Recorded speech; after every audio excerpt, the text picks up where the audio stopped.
Hello and welcome to my 2021 beginning of the year plan with me video. This is Tracy and I like to do these kind of at the beginning of the year. I know some folks do plan with me videos a lot. In fact, I watch quite a few of them to get ideas and feedback and things to institute my own planner. One of my favorites is Michelle Christensen with OneNote Live. She does a wonderful monthly plan with me, and in fact, you'll see that quite a few of the things that she does in her planner I have adopted and used in my system, and I'll be sure to give her credit for those things because they're great ideas. So I wanted to start out by giving you a tour of my current planner setup, and then I'll take you into some changes that I'm making for 2021. So since I don't do these on a regular basis like some folks do, you'll see some things that are the same as last year and some things that are different, mainly precipitated by life changes that have happened. So I do my planner a little bit different than some folks. If you'll notice, I have just kind of a general notebook over here that says Tracy's Notebook.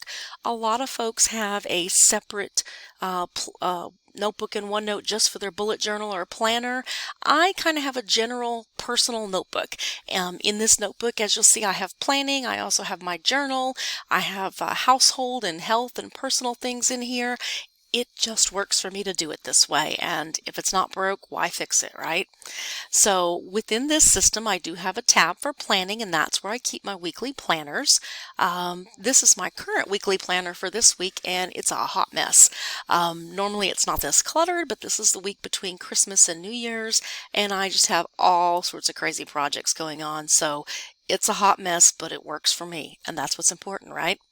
So normally I keep my weekly planners organized by month. So within here you'll see I have some subsections. I have December, and I have all of December's weekly planners under here. I usually keep the current week up here at the top, so that's why this week is not underneath the rest of December. What I will do is tomorrow is the end of this week, and so tomorrow, once I do my weekly planning for next week, I will slide this down into December. I've also done a monthly review for December, and I've already actually done that. So once I'm finished with that, I will close that up. And since this is the end of 2020, I actually archive my notebooks into my sections, my planners, into a separate notebook called my filing cabinet right here. So if I click on this, you'll see that for the past 4 years or 3 years, this is my 4th year I've been doing, I have all the planners. So these are all the rest of my planners for 2020. So once I am finished with tomorrow's, then I will put December of 2020 in there as well. And my planning section will be fresh and clean with only 2021 because I want 2020 gone as much as you do. So my 2021 planner sections I've already got out here for January, February, and March. I did something a little bit different this year in the naming conventions with my weekly planners. This past year I put the dates and then I always put weekly planner at the end. I decided that was kind of redundant, and so going forward for 2021, I just put the dates. It's really all I need, and you'll notice that streamlining things is one of my big themes this year. I have my weekly or my monthly sections for 2021 set up, my January, February, and March, and the header for each of my subsections in here is my monthly calendar, and this is an idea that I got from Michelle. I make a monthly calendar be one positive thing that happened each day. I actually have a little reminder on my phone, and at 10 o'clock each night it pops up, and I jot down on here something positive that happened for the day. Some days it's big, some days it's as simple as yesterday I spent a lot of time cleaning because it was rainy and cold and nasty, and that was my accomplishment for the day, and I was proud of it. Some days it might be something big. Maybe I went to a party or a celebration or something like that. We're not doing that right now because of COVID, but some days it's a bigger thing than others. It might be as simple as I got a phone call from a friend and that made me happy. I just put one thing in here, and it's nice at the end of the month to be able to go back and look over all of these and see all the positive things. I also sometimes look at it during the middle of the month. Maybe I'm having a rough week and I look back and I go, you know, this week has really been kind of tough, but boy, last week I was rocking and rolling. And that kind of helps bring your mood back up. So I like to kind of make each month's positive calendar page kind of in the theme for that month. So we went with the winter theme for January. February, we kind of did the pinky Valentine's kind of colors there. And then March, we're getting ready to welcome spring. So I've got those. And as you can tell, for January, I have all of January's daily pages built out already. They don't necessarily have planners in them. For example, the last 2 weeks of the month have nothing just yet. That's actually part of my weekly planning process that I'll do. And so tomorrow, when I'm fleshing out everything for this week, I will go ahead and build the planner templates for those last 2 weeks. But I do have the one for next week, and I've started putting a few things on there. And then the following week, it's still pretty much just the bare bones. But that's kind of how I work through that. And so towards the end of January, then I'll build out the weeks for February, and then sometime in February, I'll build out the weeks for March. I don't like to do them too far in advance, as sometimes I kind of change my format up a little bit. For example, you see the little spiral format I was using for this week, but that was something different for me. I actually normally prefer a much cleaner table layout like this. And I'll tell you some things that are different with this when we get down into the changes section as well. So some other sections that I have in my calendar, and these are same as they were for last year. I have a page that is usually a yearly focus, and I've already done my one for 2021. 2020, I've already moved into that archive notebook. And so for 2021, my theme for the year is moving forward. We all know what a rough year 2020 is, so my goal for this year is let's move forward, let's put it behind us. And these are just some general overarching goals that I want to keep in mind this year. And another thing that I got from Michelle is the yearly plan. And this is how I've been doing it the past couple years, kind of in a table format like this. And I'll show you in a minute when we get to some changes. An addition to this that I've kind of made for this year, but this is really just kind of a rough layout of the year and things that I think I have planned for months. These may not be hard and fast plans yet, but for example, today I just found out the exact dates for an event that I'm going to in September, so I popped those on there. There may be something, for example, I know in July, my husband and I are going on vacation, and we are planning. We went last year to South Dakota. We're planning to try and do that again this year, but we don't know the actual dates. So I might put something on there like that, South Dakota bike trip, and who knows. And my little picture on this page is actually a picture of the South Dakota Black Hills. I just love riding my motorcycle up there. It's beautiful. So this is another, like I said, another one of the sections that I do every year. I also have a link back to my 2020 yearly plan, because maybe I can't remember, hey, what month did we go down to the beach last year? Then I could click on this, and even though I've moved that plan already into the archive notebook, I could go directly to that page if I just needed to see something quickly. I also have in here my weekly planning process. This is something I don't look at that often anymore. But basically, it's my steps for planning for the month. Just kind of goes through all the things I need to make sure and do. I do my weekly planning every Sunday evening, and these are the steps that I make sure that I go through and do every time. When I first started this process, I had to look at this, and I went through and I checked them off one by one, as I did them. Now I've done this enough times that I pretty much know these things, but I will go in and look at it at least once a month to see if things need to be changed. For example, one change I did make for this year, this one right here used to say meal planning and exercise log.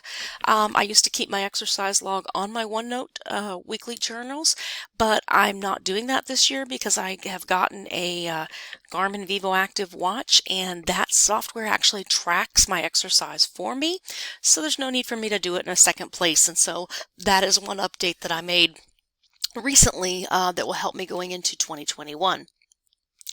And then my future planning, these are resources that help me for planning out future months of the year. I work for a school district, and so I have the main student teacher calendar for that district, and then also I'm a district level employee, so I have the calendar that works for my department and district level employees. That way I can plan ahead and know what days we might be off for holidays, when 6 weeks start and end, and just important dates that might affect my planning. And sometimes there's other pages that I may keep in there as well. And then I have a template section in my notebook for all sorts of other templates, but specifically planner templates I keep within my planning section. I'm constantly experimenting. You'll see all these different types of planners that I've played around with over the years. And so in here I have kind of my own little template library. And so when I'm making up those weekly templates in here, for example, these two, I may go pull something that I've used before and just copy and paste that into a new page. Or I may decide to start something new. Honestly, it really depends on how much time I have when I'm going through that planning. If I have a little bit of extra time, I might get creative. If not, it may be pull something that's already ready-made and just drop stuff in it and run. And then the last section I have in here is my planner resources. These are just tools and things that help me with creating my planners or updating my planners. For example, I have some different digital planner stickers that I've created. Quotes, I like to put motivational quotes on my planners a lot. And as I'm seeing them when I'm, cruising the internet, if I see something I like, I usually copy it and paste it into here. And then, for example, this is actually a digital sticker I made myself. I heard this quote and loved it. Didn't see it written down anywhere, so I went ahead and made my own. And occasionally I may paste that onto a planner or use it for something. I also have links to places where I can find free clip art to decorate my planners, and just things that spice up the planners on a daily basis. So that's kind of how my current planner is. I showed you my weekly planners are, my daily positive, and how I archive my calendars so that I can keep that planning section as clean and streamlined as possible. Now, the changes that we're making for 2021, these are, as I mentioned, mostly precipitated by life changes and just things that I've learned over the past year that are working a little better for me. This year, I'm going to primarily be keeping my calendar events primarily in my Outlook and Google Calendar. My work uses Outlook for all of our events, and I've always used Google Calendar myself. I actually started taking advantage of an app called Woven, W-O-V-E-N, that actually kind of helps marry the two calendars, so that way I don't have to necessarily keep posting everything from my Outlook calendar onto my Google Calendar or vice versa. It kind of puts them into one place and streamlines it. One thing that I did start doing this year on my weekly calendars that helps out is a little dashboard up here. These are quick links, and I actually got this from another person in the OneNote Bullet Journal Facebook. Denise Vidoc does these, and I love that idea, so I adopted this from her. This actually goes directly to my Google Calendar. This link right here goes directly to my shopping list. I keep my shopping list in Google Keep. OneNote is a great tool. It's great for making lists, but Google Keep is super simple to share lists and things with, and sometimes I share my shopping list with my husband, and it's super easy in Google Keep for me to just text it to him instead of him having to go through pages in a whole notebook. He gets only the list he needs, and that's how he likes things.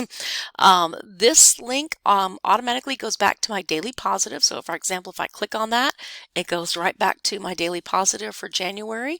So if I'm doing my weekly stuff and I go, oh, I need to put my daily positive on there, I can. And then I have a journal section in my planner as well. This goes to the journal week for this week. I have to tell you, I tried doing journaling last year and I was horrible at it. I'm going to try it again this year. I've only made the first 3 weeks, and we'll see. So far this week that we have here, I barely put anything on there. I'm off this week, so I have a little extra time. I'm wondering how much when I go back to work next week, how much I'm going to actually put in these. So the journaling may be something that goes by the wayside. But this little dashboard, like I said, really kind of helps me keep on top of things. And I'll show you in just a minute about the Fly Lady. That's something new that we're going to be trying for 2021. My second change for 2021 is I am actually starting on January 11th on my master's degree in learning technologies. And so that's really kind of precipitated the push to streamline any way that I can. I actually have a graduate notebook already set up for all my grad school work in here. And it's just any way I can simplify things in my planning and in my life in general. that's, something I'm really focusing on. Another thing that I'm trying this year that's new is an annual calendar. I showed you my yearly plan, and that's great. It's kind of a very loose structure. Once I have things a little more firmed up for the year, my intention is to put them on this annual calendar. This is actually a template that I found at a website called oscomp.com. It's an Australian company, and they make all sorts of fabulous free templates that you can use for OneNote. So I would definitely encourage you to check them out, oscomp.com. They make free templates for all sorts of areas. And so this is just a nice linear calendar where I have the entire month in one column, and my intentions are to go through and put events in here. I have added the addition of the color legend. I'm going to probably add a couple more categories to this that I haven't done yet, but so far I've delineated my birthdays and anniversaries and work events and personal events, and I really like this because it just kind of helps me see, for example, if I'm trying to plan a month, I might be able to go, oh wow, this month is really busy, or for example, right now the month of May, I have nothing, so that's a pretty open month. So I'm anticipating using this for project planning and just kind of seeing what months are busier for me than others. And so this is an experiment. This is the first year I've tried this, so I don't really know how it's going to work, but we're going to try it and see what happens. And the last new thing that I'm doing for this year is the Fly Lady system. And it's actually not new. I did it many years ago. However, my wonderful friend Michelle recently did a video on using OneNote to keep up with the Fly Lady system, and she really kind of made me realize that it's something I should get back to, especially with my push for streamlining with working full-time and going to school full-time as well. The Fly Lady system, if you're not familiar with it, she focuses on zones, and she has your house separated into 5 different zones. Each week of the month you're focusing on one zone, and so instead of trying to be all over your house cleaning all sorts of different places at the same time, if you are in zone 1, for example, that's the one that we're in right now. Zone 1 is your dining room, your entryway, and your front porch. So that's where you focus on your cleaning and decluttering activities for that week. And her goal is for you to do at least 15 minutes of decluttering a day, and she breaks the tasks down into very manageable, doable things. I used the system many, many years ago, and it worked great. Really, I'm not sure how I ever got away from it, but my intention is to try to go back to it this year. So I actually added a Fly Lady section to my notebook, and in that Fly Lady section I've added some pages that will help me out. I've typed out my morning routine and evening routine, and then the different zones. For example, right now we're in zone 1. These are her detailed cleaning lists for that, but there's much more simple and quick activities that you do throughout the week. So I'm hoping that this will help me be able to stay on top of my house without being so stressed and scatterbrained and freaking out if someone says they're coming over and say, oh my gosh, you don't want to see my house, it's a wreck. So I'm hoping that'll help me keep things a little more organized and a little more structured. So that in a nutshell is my planning for 2021. Let me know what you think. I'd love to hear any suggestions or ideas or comments that you have on this. And I may do one mid-year or throughout the year to just kind of let you know how some of these things are going. But this is how I'm envisioning 2021 looking right now. And after the year we all had in 2020, it can only get better, right? Have a fabulous year.